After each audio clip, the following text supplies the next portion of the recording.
Savard. Savard looks for Ryder in front. Oh, what a hit! From bad injuries to dirty hits, these are the top heartbreaking moments that change the lives of NHL players forever. Stay with us as we revisit the most impactful incidents that left a lasting mark on promising careers. Welcome to Heartbreaking Moments That Ruled NHL Careers. Neely. Cam Neely's career took a devastating turn in the 1991 Eastern Conference Final due to a controversial hit by Ulf Samuelsson. This incident was not an isolated one, but rather the culmination of a long-standing rivalry between the two players. When Samuelsson played for the Hartford Whalers and Penguins, he had a reputation for throwing predatory hits without facing the consequences of dropping the gloves in a fight. Neely, known for his toughness, didn't shy away from engaging in physical battles with Samuelsson. Their animosity escalated with one notable confrontation in a 1990 fight where Neely got the better of Samuelsson. But he missed on the far side. Bruins poking down the ice. Neely. Fast forward to Game 3 of the 1991 Eastern Conference Finals between the Bruins and the Penguins.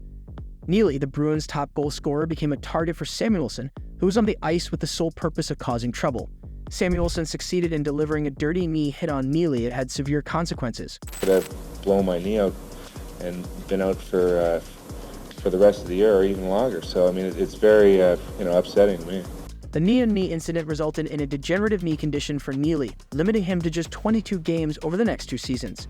At only 25 years old when Samuelsson's hit occurred, Neely created all the problems with my left thigh, and then my left knee wasn't the one that was shown. It was a different hit. I actually went to go hit him, and who had previously scored 50 goals and surpassed 90 points in consecutive seasons, faced a career-altering setback. Despite being a 4-time All-Star and a highly popular NHL player, Neely struggled to reach his previous level of performance. Nevertheless, Neely showcased resilience during the 1993-94 season, scoring an impressive 50 goals in just 49 games. He retired after the 1995-96 season, concluding a career that, while marred by the Samuelsson incident, still demonstrated Neely's exceptional talent and determination. Vladimir Konstantinov. Vladimir Konstantinov, a star player for the Detroit Red Wings, faced a tragic accident after celebrating a Stanley Cup victory.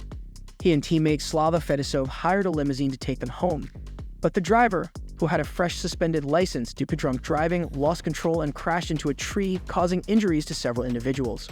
Konstantinov suffered the worst of it all. He spent weeks in a coma, had serious head injuries, and had trouble moving. Fedosov, luckily, had fewer injuries and played in the next season. The Red Wings wanted to win another cup for Konstantinov, and they did.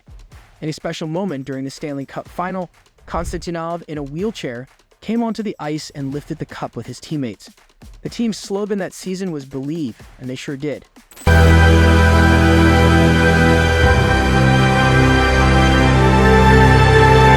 The NHL even allowed Konstantinov's name on the cup, making him a champion again. Even though Konstantinov couldn't play anymore, his health has improved. Though he still has some difficulty speaking and walking, he's always there to support the Red Wings and is often seen cheering them on from his own private box. Dale Hunter. On April 28, 1993, during Game 6, the New York Islanders played against the Washington Capitals. The Islanders were doing really well, and it was a crucial game. With a little over 8 minutes left, Dale Hunter from Washington made a mistake. The giveaway, Hunter tries to go cross ice with a little flip pass. Turgeon reads it. Hunter's mad at himself, but he's going to take it out right there on Turgeon. Leading to the Islanders scoring their 5th goal and winning the game 5-1. Pierre Turgeon was the one who scored the decisive goal, but Dale Hunter didn't like it. In a fit of anger, Dale Hunter hit Pierre Turgeon when he was celebrating, causing Turgeon to injure his shoulder. Turgeon had to miss most of the remaining playoff games. Dale Hunter got in trouble for this, and the NHL commissioner, Kerry Bettman, suspended him for the first 21 games of the 1993-94 season. It was the longest suspension at that time for an on-ice incident.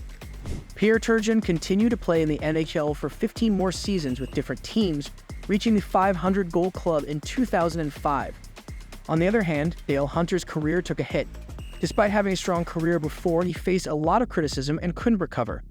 In the 6 seasons that followed, he struggled to perform well, and his playing style wasn't as effective.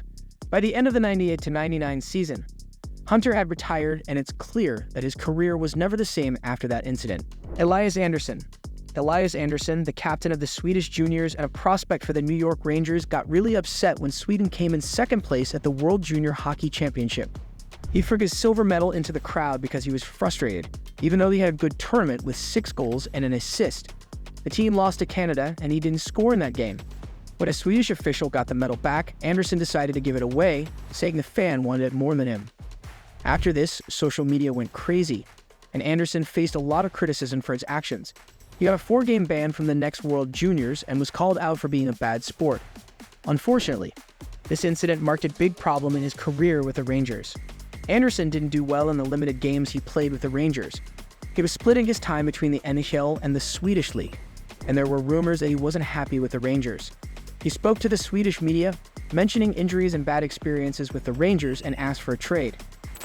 Yeah, I thought I did a decent job of being consistent, but I'm that type of person that always wants to get more. So, obviously not happy how the season ended with us. The team president, John Davidson, talked to the media and said, "I've done a lot of research and I can't really figure out exactly what the issue is other than disappointment." Andersson got what he wanted and was traded to the LA Kings. Now he plays for their AHL team and has done well with 41 points in 46 games. People hope he might return to the NHL, but it's sad that he faced challenges so early in his career. Howie Morenz is often considered one of the most exciting players in the NHL between the World Wars. He was known for his incredible speed, zooming past opponents like they were obstacles on the ice. Back then, they didn't allow forward passes in the offensive zone, so Morenz's solo rushes were a big deal. In his first NHL season, he became the top-line center and helped the Canadiens win the Stanley Cup with 13 goals in 24 games. The next season, he scored even more with 27 goals. Pass out, and the play seesaws again. Morenz took one of his brilliant shots. Play is hovering around center. In 1927-28, Morenz led the league in goals, assists, and points, winning his first of 3 Hart trophies. Sadly, Morenz's brilliant career came to a tragic end on January 28, 1937. During a game against the Blackhawks, he crashed into the boards, breaking his leg in 4 places. He was rushed to the hospital, where he spent weeks feeling down, thinking his hockey days were over. He suffered a heart attack and passed away at the age of 34. Throughout his career from 1934-35 to 1943-44, Morenz made the All-Star team for 10 consecutive seasons. Some say he was only surpassed by Eddie Shore, making him a true legend in hockey history. And there you have it, guys, the toughest moments that ruled NHL players' careers. From bad injuries to fights gone wrong, these stories show the hard parts of playing hockey. Which one do you think hurts the most? Share your thoughts below.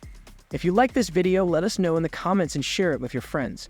Don't forget to subscribe and hit the bell so you won't miss our next videos.